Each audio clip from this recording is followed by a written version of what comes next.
Alors, je veux vous parler d'un dossier qui est le projet Énergie-Est de TransCanada, Madame la Présidente, et des dépôts de ces dossiers-là qui ont été déposés, malheureusement, d'abord seulement en anglais. Alors, le 19 mai dernier, j'ai interpellé à ce moment-là la ministre du Patrimoine canadien sur les nombreux manquements à la loi sur les langues officielles dans le dossier du projet de pipeline Énergie-Est de la Société TransCanada. Alors, mon intervention, d'ailleurs, à ce moment-là, coïncidait avec un rapport du commissaire aux langues officielles qui mentionnait qu'il y avait de graves manquements, effectivement, au respect de la loi sur les langues officielles et qu'il y avait besoin de faire du travail important pour améliorer la situation. Alors, le dépôt de la demande du projet Énergie-Est à l'Office national de l'énergie a été déposé tout d'abord en anglais seulement. Et cela, bien sûr, c'est totalement inacceptable, Madame la Présidente, parce que selon la loi même du bilinguisme et la loi sur les langues officielles, les deux langues, le français et l'anglais, sont à égalité. Il n'y en a pas une qui est supérieure à l'autre et que par conséquent, les documents doivent être déposés en même temps dans les deux langues officielles. Et c'est pour ça qu'à ce moment-là, le 19 mai dernier, j'ai posé la question à savoir comment la ministre du Patrimoine canadien, qui est aussi la ministre responsable des langues officielles, devons-nous le rappeler, peut-elle justifier que les francophones devront attendre un mois de plus pour avoir accès aux documents dans leur langue? Et bien sûr, après tous les mois qui se sont écoulés, le dossier n'est pas encore clos.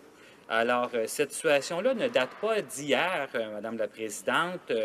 D'ailleurs, le 15 décembre 2014, donc il y avait déjà eu des problématiques auparavant. Le Centre québécois du droit de l'environnement, le CQDE, qui fait un excellent travail, non seulement ici dans ce dossier-là pour s'assurer de faire respecter les lois officielles, mais également en environnement. Ils ont fait un excellent travail dans plusieurs dossiers sur l'environnement, entre autres sur le dossier de la rainette Faugrillon, dossier que j'ai suivi avec beaucoup d'attention. Et donc, le CQDA a réussi à protéger la rainette Faugrillon au Québec.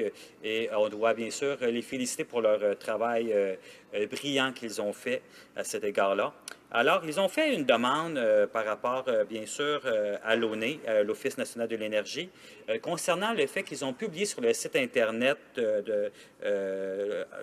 des documents en français de TransCanada. Donc, ils ont publié, au lieu de publier tous les documents qui correspondaient à 39 000 pages en français, ils n'en ont fait qu'un résumé de 6 pages. Alors, je ne sais pas si vous imaginez, Madame la Présidente, vous êtes un francophone, vous êtes concerné par le passage d'un pipeline de TransCanada et vous avez un résumé de 6 pages alors que les anglophones, eux, ont plein accès à 39 000 pages de documents pour pouvoir se préparer pour éventuellement participer à des consultations publiques. Alors, Madame la Présidente, c'est totalement inacceptable et ça va dans le même plan que, malheureusement, les gouvernements libéraux avaient dit qu'ils allaient réévaluer les processus d'évaluation environnementale, qu'ils allaient enlever ça de l'Office national de l'énergie pour avoir un processus plus sain d'évaluation et plus sérieux et plus rigoureux. Et malheureusement, ce n'est pas encore fait. Donc, j'aimerais avoir les commentaires de mon collègue là-dessus. Merci, Madame la Présidente. L'honorable secrétaire parlementaire de la ministre du Patrimoine canadien. Merci, Madame la Présidente. J'aimerais remercier le député de Drummond pour sa question. Il ne fait aucun doute pour le gouvernement du Canada, comme pour l'ensemble des Canadiennes et des Canadiens, que l'accès aux services fédéraux dans la langue officielle de leur choix est un enjeu fondamental. Nous sommes clairement d'avis que les Canadiens qui veulent avoir accès à des informations publiques émanant des institutions fédérales doivent pouvoir le faire dans la langue de leur choix. Et nous sommes tous conscients que tous les Canadiennes et tous les Canadiens ont le droit de communiquer avec le gouvernement et les institutions fédérales dans la langue de leur choix et que les institutions fédérales sont tenues d'offrir des services en tout point conformes à la loi sur les langues officielles. Nous tenons également que les deux langues officielles sont à l'égalité.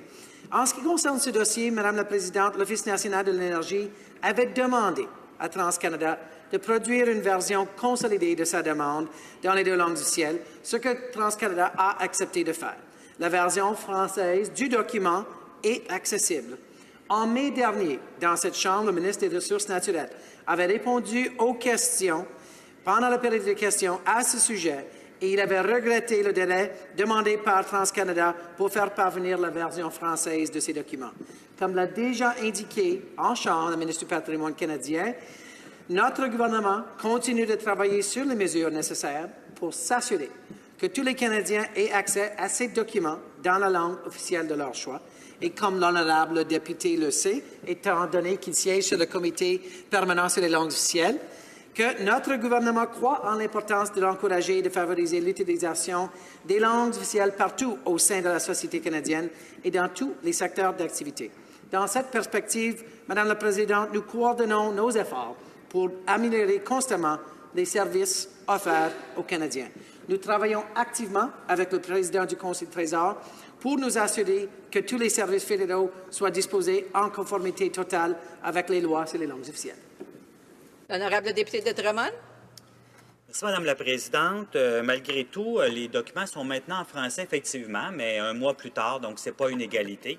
Et non seulement ils sont maintenant disponibles en français, mais le texte en français n'a pas la même n'est pas à la même égalité que le texte en anglais. C'est-à-dire que le texte en anglais est le texte valide et le texte en français n'est qu'une référence parce qu'on ne peut même pas s'y fier.